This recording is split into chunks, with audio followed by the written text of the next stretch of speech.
The bells of St. Aldrich's rang with a confidence that mocked her, each peal rolling through the nave like a verdict already decided. Candlelight shivered along the gilded ribs of the ceiling, catching on diamonds and polished brass, while the congregation arranged their expressions into polite anticipation. Silk whispered, fans fluttered, and the air bore the faint sweetness of lilies laid too early upon the altar. It was a morning designed for vows, for sanctioned happiness, for the careful theatre of approval. She stood beneath it all with her chin lifted, gloved hands folded, and a stillness so composed it was mistaken for ease. They watched her as one watches a painting rumored to be flawed. Ladies tilted their heads. Gentlemen measured her worth with narrowed eyes. She had been raised to endure this gaze, to wear dignity as armor, yet even armor bruises the skin beneath. Her gown, ivory and restrained, did not beg for attention. It asked only to be believed. She felt the weight of the moment in the tightness of her breath, in the way time seemed to pause at the edge of every sound, waiting for permission to continue. He had not yet taken his place. The Duke of Ashcombe was late, and lateness in such a man was a language all its own. Whispers fluttered like startled birds, then settled into a hush that pretended innocence. She did not look toward the doors. She had learned long ago that hope is a public thing, and therefore easily wounded. Instead she fixed her gaze upon the altar and remembered how composure could feel like prayer. When the murmur changed, thickened, sharpened, she knew the blade was finally being drawn. A woman stepped forward from the front pew, her black lace sleeve severe, her mouth curved in a benevolence that chilled the spine. The woman's voice was smooth, trained to carry without strain. She spoke of concern, of duty, of truths that could not be ignored. Each word landed with the precision of a stone placed upon a grave. The accusation arrived dressed as regret. A story was offered, trimmed and polished, about an indiscretion in a distant season, about letters seen and promises implied. Names were not spoken, but glances served where nouns were withheld. The congregation leaned closer, hunger masked as morality. Shame, when shared, becomes a spectacle. When denied, a sport. She felt heat bloom along her neck, yet her posture did not falter. She would not be taught to beg by a room that thrived on kneeling women. She searched the faces for mercy and found only calculation. Somewhere behind her, a man coughed. A fan snapped shut. The bells ceased. Silence, immense and unkind, pressed in from every direction. In that silence, absence spoke louder than any voice. The Duke had arrived at last. She could feel the shift, the subtle reorientation of attention, the pull of a star newly risen. She did not turn. If he wished to look upon her humiliation, he would do so without the courtesy of her eyes. The Duke of Ashcombe stood framed by the great doors, his presence both formal and contained, as though restraint itself were tailored into his coat. He did not rush forward to correct the tale, nor did he bristle in public defense. His face betrayed nothing more than a thoughtful gravity. To those who believed power must always announce itself, his stillness read as consent. The lie found shelter in that misreading, and it grew bold. She understood then what had been taken from her. Not a future, nor even a reputation, those could be rebuilt, but the simple right to be believed without performance. Her throat tightened, not with tears, but with resolve. If dignity were to survive this hour, it would do so by her hand alone. She moved before permission could be granted or denied. The sound of her steps was soft, yet it seemed to echo. At the altar she paused, removed one glove with deliberate care, and laid it upon the linen. The gesture was small, unmistakable. It said, "I will not be claimed by rumor, nor defended by silence." It said, "I leave with what is mine." Gasps rippled, then stalled. She turned, finally, and met the room's gaze with a calm that refused their ownership. For a heartbeat, her eyes found his. Something passed between them, an understanding too swift for words, too dangerous for public naming. Then she walked away, her back straight, her pace unhurried, as though the world were not collapsing behind her but rearranging itself at her command. In the galleries, memory rearranged itself with indecent speed. Years of quiet charity were erased by the pleasure of a single disgrace. The matron's smile softened, already savoring the obedience of a story that would travel faster than truth. Somewhere a young debutante learned the price of being seen, and a clergyman adjusted his stole as though fabric could absolve participation. The Duke felt the room lean upon him, demanding performance, absolution, punishment. He gave them none. Beneath the practiced calm, calculation burned. He measured every consequence, every life bent by a sentence uttered or withheld, and chose delay as one chooses a match struck near powder. His silence was not mercy, it was preparation. He watched her go with an intensity that did not seek forgiveness, only accuracy, as though committing the moment to memory might later justify ruin. Around him, titles breathed easier, mistaking control for cowardice, unaware that restraint, once broken, would fall like glass, and that the careful man they misjudged had never learned to retreat when honor demanded advance without apology. Outside, the air tasted of rain. Carriages waited like mute witnesses. She did not know what would follow, only that a line had been crossed and could not be uncrossed. Within the church, the Duke remained still, his hand tightening at his side, as though restraining a force that had learned, in that instant, what it meant to be unleashed. The city learned her absence before it learned restraint. Doors once opened to her closed with courtesy, which was worse than refusal, and invitations arrived addressed to other women with her handwriting still ghosting the edges. She took rooms at the edge of respectability, where the windows overlooked a narrow garden and the roses grew without pedigree. Each morning she rose early, as if discipline might anchor what reputation had unmoored, and each night she folded her gown with care, as though order itself were a form of protest. She did not weep. She discovered, instead, that endurance could be louder than grief. On the third day, flowers appeared. They were not extravagant, nor were they timid. Winter anemones, pale and deliberate, arranged with a precision that suggested knowledge rather than impulse. No card accompanied them.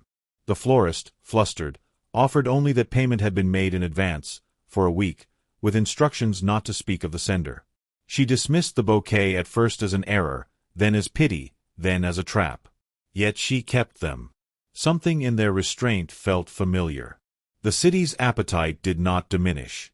Rumor fattened on repetition, and the matron's story grew new edges, sharper with each telling. Men who had never spoken to her now claimed insight.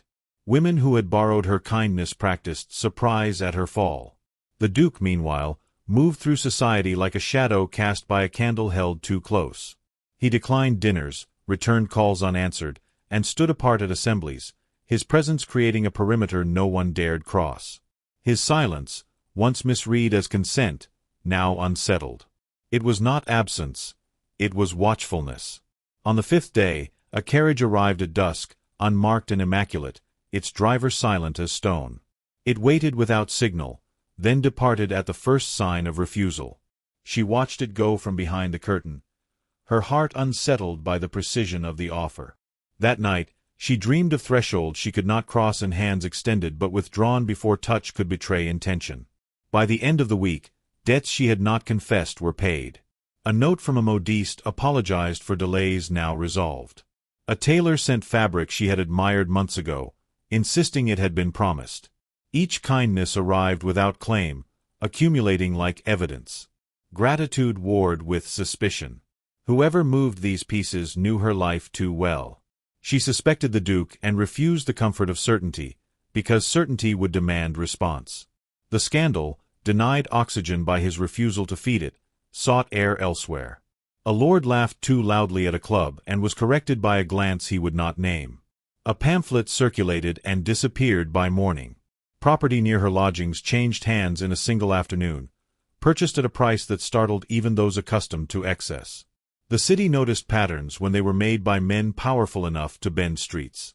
Whispers turned, recalibrated, sharpened into questions that did not yet dare answers. She ventured out rarely, choosing hours when the light softened faces and hid judgment. One evening, as rain stitched the cobbles together, she felt the gaze before she saw him. The Duke stood across the street, hat low, coat darkened by weather, making no attempt at concealment. He did not approach. He simply waited, as if proximity itself might bruise what little remained unbroken. She inclined her head, the smallest acknowledgment, and continued on. He mirrored the motion, precise, contained. The exchange felt like a truce drawn in pencil. The city, affronted by his refusal to explain himself, pressed harder. A dinner was given in his honor. He did not attend. A cousin spoke for him and was silenced by a raised hand. When pressed about the woman whose name had become a lesson, he replied only that truth was not a performance and withdrew. It was the most scandalous sentence uttered that season. Lines shifted. Women reconsidered alliances. Men measured the cost of laughter. She received a letter at last, sealed in gray wax, the crest unmistakable. It contained no apology, no declaration, only an invitation written with a restraint that bordered on reverence. He asked for nothing more than a conversation, at her choosing, in a place she named. She read it twice, then a third time for what was not said.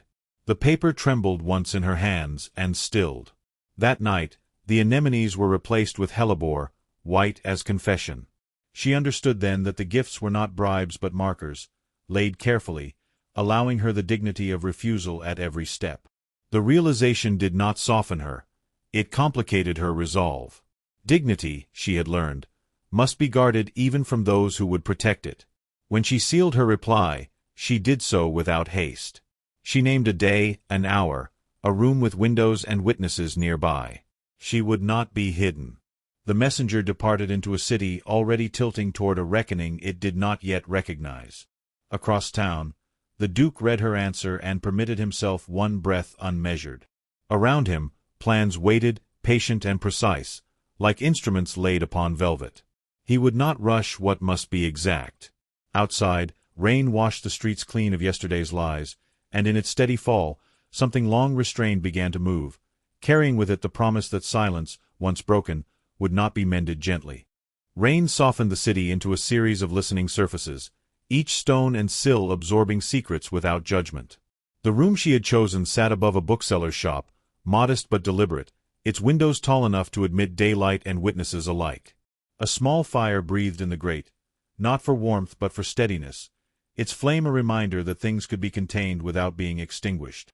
She arrived early, placed her gloves on the table, and stood with her back to the light, refusing the comfort of concealment. When the Duke entered, he did so without announcement, closing the door himself as though authority had no place here. He removed his coat with care and set it aside, the gesture intimate in its restraint. For a moment they regarded one another across the narrow room, measuring the distance that scandal had made cavernous. He inclined his head, not as a superior, but as a man who understood he had forfeited ease. She acknowledged him with equal precision, granting neither forgiveness nor hostility. He began without preamble. "I failed you," he said, the words plain, unadorned, and costly. He did not soften them with explanation. The admission changed the air, thinning it, making room for breath. She did not answer at once. Silence had been weaponized against her. She would not wield it in kind. "You watched," she said finally, her voice steady. "And the world learned how to read that watching." She spoke not as accusation but as record, setting down what had occurred so it could not be rewritten. He accepted the accounting without flinch, his gaze unwavering. "I believed restraint would spare you," he replied. "I believed my refusal to dignify a lie would starve it." His mouth tightened, a fissure betraying regret. "I was wrong." Silence did not starve it. Silence fed it. The fire shifted, a soft collapse of embers. She moved then, crossing to the window, letting the rain outline her profile. "You mistook the nature of hunger," she said. "It does not require permission." She had rehearsed this truth in private, until it no longer trembled. He stepped closer, not invading her space, but aligning himself with her view, rein to rein. "I will not mistake it again," he said. The promise was not loud. It did not seek applause. It sought only accuracy. She turned to face him, and in her eyes he saw the cost of his miscalculation. "You cannot mend this with gestures," she said. "However careful. I have been made a lesson." The word carried the weight of a generation's warning. "I know," he said, and the simplicity of the acknowledgment steadied her more than any defense. "I do not ask you to forget. I ask you to permit me to stand where I should have stood." His hand remained at his side, open, an offer that could be refused without ceremony. She studied that hand, the absence of demand. Standing invites consequence, she said. Not for me alone. She thought of doors closing, of kindness curdling. He followed her thought. For me, he said. And for any world that prefers comfort to truth. He spoke as one accustomed to counting losses, yet prepared to add one more if it purchased honesty. She laughed then, once, quietly, the sound surprised out of her. You speak as though truth were a currency you can afford. The laugh faded, leaving something softer behind. What if it costs you everything you are? Then I will learn who I am without it, he answered. The conviction did not swell, it settled. I have been powerful, he continued, and mistaken that for virtue. I am learning otherwise. She moved to the table and gathered her gloves, the familiar leather anchoring her. Do not mistake my presence for acquiescence, she said. I am here because I refuse to be decided in rooms where I cannot speak. She met his eyes. And because your silence made me curious about what your words might do. That curiosity is an honor, he said. I will not abuse it. He paused, then added, I did not defend you because I feared making you an object of my authority. The confession cost him. I see now that authority unused is still authority, and it chose against you. Her breath caught, not with pain but recognition. You feared saving me would diminish me, she said. And so you allowed others to diminish me instead. The clarity hurt less than the confusion had. Yes, he said. And I will answer for it.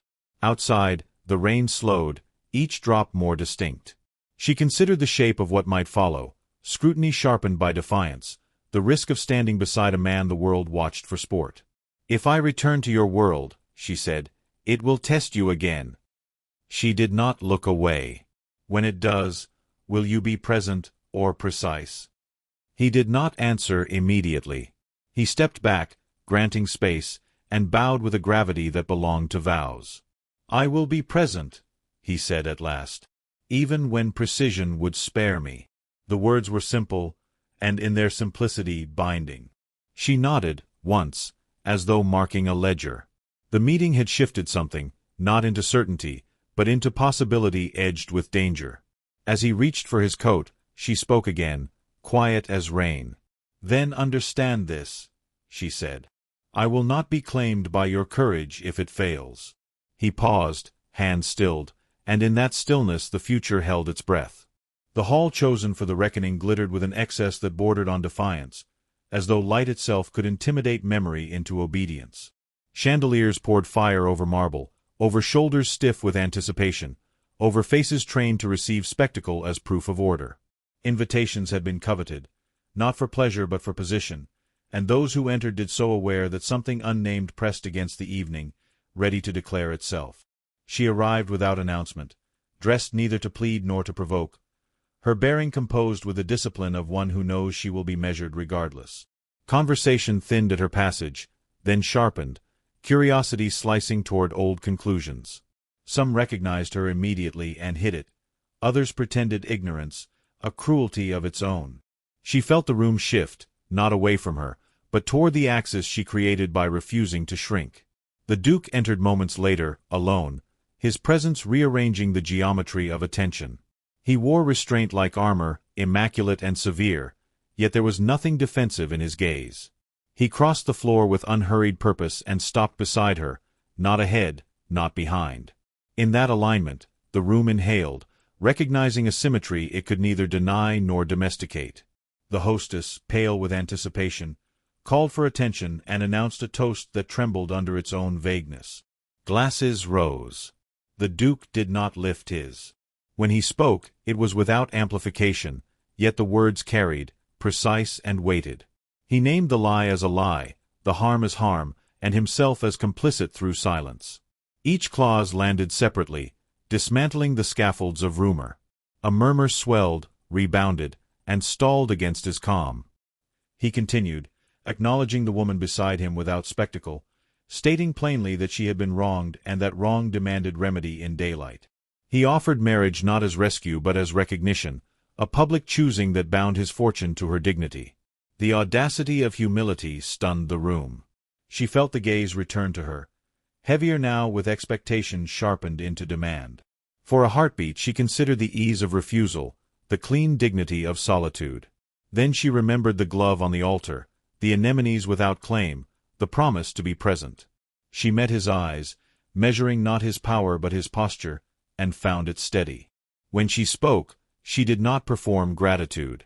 She stated her consent as condition, naming truth, presence, and consequence as the terms by which she would stand. The clarity recalibrated the room more effectively than any rebuke. He accepted without amendment, his assent of visible relief, his risk now undeniable. The matron who had begun the story shifted, searching for purchase that no longer existed. A lord protested and found no echo. The hostess's smile collapsed into logistics. Applause attempted to rise and failed, replaced by a charged quiet in which decisions were being made faster than decorum could sanction them. Power, revealed, had changed hands. The Duke offered his arm, not triumphantly but with ceremony stripped to meaning. She paused, letting the room witness choice rather than conquest, then took it. The gesture closed a circuit, converting rumor into history. Music resumed, uncertain at first, then steadier, as though the hall itself were relearning tempo. Yet resolution carries a price, and the bill arrives promptly. Before the night ended, a messenger requested a word, a signature would be required by morning. A seat once assumed would be contested. Titles, like chandeliers, could be unfastened. She felt the tremor of it and did not release his arm. As they moved through the crowd, reactions fractured into factions. Some bowed with new respect, others withdrew, counting costs. The Duke catalogued each face, already calculating which doors would close and which, by closing, would reveal sturdier paths. She felt, beneath the velvet and light, a steadiness she had not known since before the bells. Outside, night pressed close, expectant. Carriages waited, drivers listening. As they descended the steps together, she sensed the story loosening its grip, not ended but altered. He leaned closer, voice low, and warned that tomorrow would test them more severely than tonight. She answered without bravado, reminding him of his promise to be present when precision would spare him. He smiled then, briefly, as if grateful for the reminder. The doors closed behind them, muffling the hall, and the city breathed, preparing to respond. In the carriage, lamplight stitched their reflections together, revealing fatigue edged with resolve. She rested her gloved hand on her lap, aware that the vow had been made in public and must be kept in private. He spoke of letters to write, alliances to surrender, of storms that would follow daylight. She listened, not seeking reassurance, only honesty, and found it. The city rolled past, familiar and newly hostile, every corner a question. When the carriage slowed, he said her name as if it were a promise, and she felt the weight of tomorrow settle, not as fear, but as an exacting calm. Across town, before dawn, papers would be signed and countersigned, setting fuses beneath privileges long assumed permanent. She sensed it without knowing details, the way one senses weather changing in the bones. As the carriage stopped at her door, he did not follow her inside. He waited, honoring the boundary she had named, and pressed a folded paper into her hand instead. She did not open it until she was alone. Inside, a single sentence, written with uncompromising care, named the first loss he would accept in the morning, and the next after that.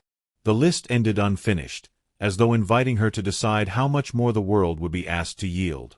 She closed her fingers around the page, understanding that acceptance would not end the reckoning, only sharpen it, and that love, once spoken aloud, would demand a proof severe enough to redraw every line they had crossed together by morning, without witnesses, mercy, or retreat from consequences already set in motion.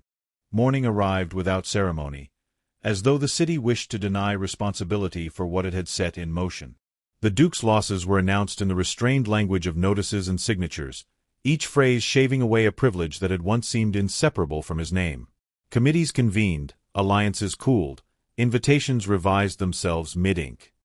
He read the decrees with an evenness that surprised those who delivered them, thanked them, and turned the page as one turns toward whether already accepted.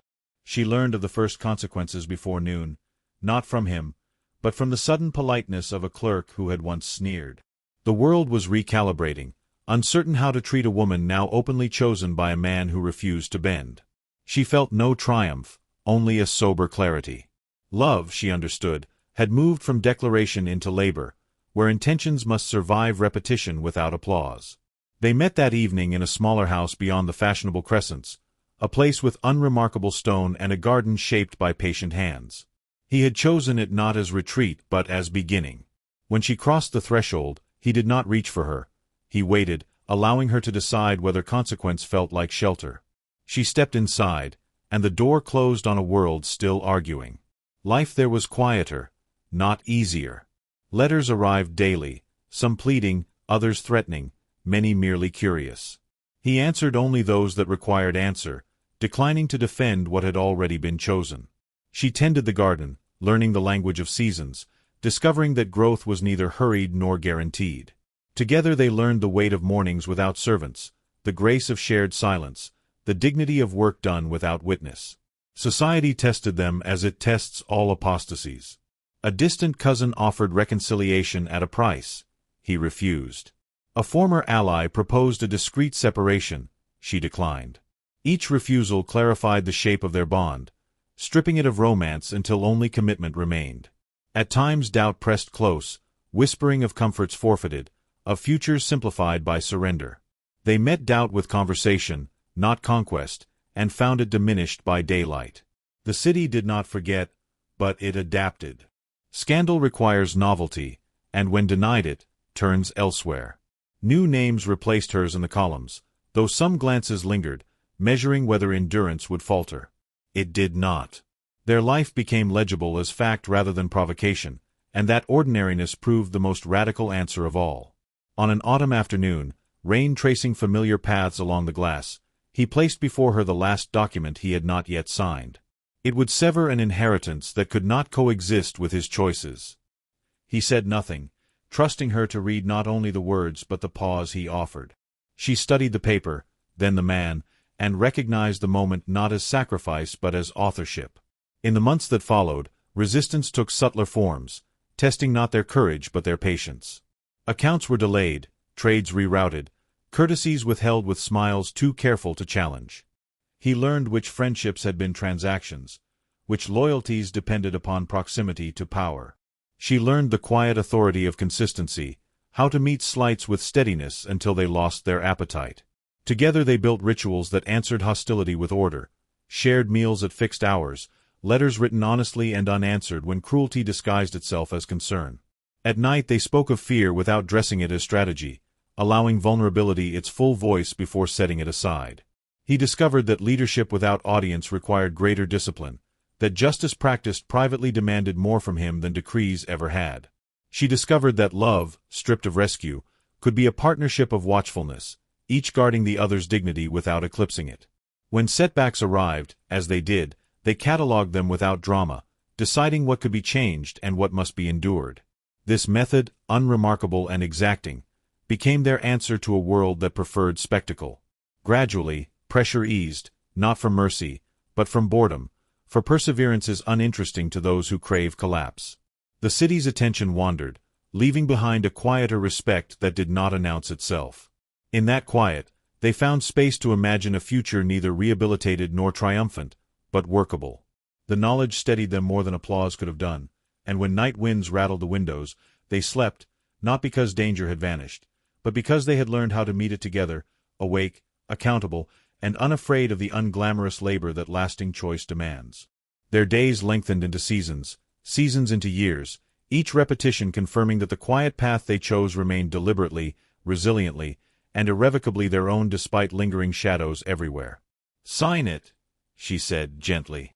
"Not for me, but for yourself." The relief that crossed his face was not joy but alignment. He signed, the pen scratched loud in the room, and with it relinquished a version of himself that had relied on permission. Outside, the rain eased, and light found the garden, illuminating work yet to be done. Years later, those who remembered the scandal spoke of it differently. Some said the Duke had fallen. Others said he had been destroyed. A few, quieter voices suggested he had chosen accuracy over altitude. She was described as resilient, formidable, inconvenient. None of the labels mattered. What endured were the mornings, the garden, the conversations that made a life not exemplary, but true. On the anniversary of the bells that had once judged her, she stood among roses grown without pedigree and felt the past loosen its hold. He joined her, hands marked by labor, eyes unguarded. The world beyond their gate continued to rearrange itself, endlessly hungry for spectacle. They did not attend to it. In the space they had claimed, love was no longer defiance but practice, remaking the wreckage into ground firm enough to stand upon, and leaving behind a legacy not of ruin, but of choosing again and again, the cost that keeps dignity alive.